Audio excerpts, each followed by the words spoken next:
Garai batean, ibaien handitzeak nekazarien pozerako izaten ziren, gero inguruko lurrak, mineraletan aberatsak probestu egiten baitzituzten.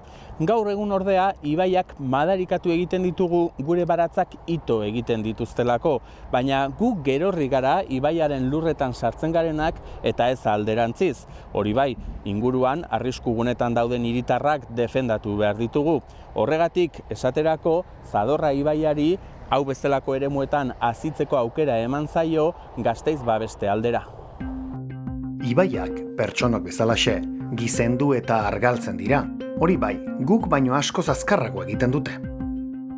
Urak gure garagea edo enpresa hartzen duenean, ibaia berea duen eremua aldarrikatzen ari da.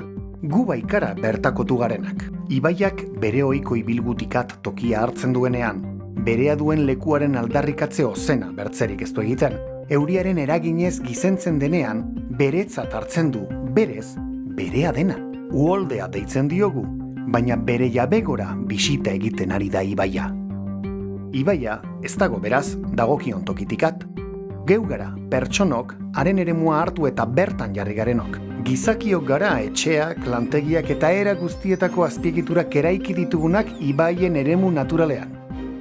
Gaur egun jakin badakigu ibaia urribilgua baino askoz ere gehiago dela, eta jakitun gara oso ezin diogula ibaiari lekua jan. Ibaia izaki bizitun den aldetik lantzean behin bere eremuetara itzultzea eta berea duen aldarrikatzea naturala da. Kostata bada ere, ikasi egin dugu, ez dugu ibaiaren jabegoetan eraiki behar, ezin baitiogu ibaiari eskatu ez dadila hasi, bere izaera halakoxea baita. Hori bai, iraganeko akatzen ondorioak orain kudeatu behar ditugu. Ibai ertzetan bizi eta lan egiten duten pertsonengan izan daitezken arriskuak murrizte aldera.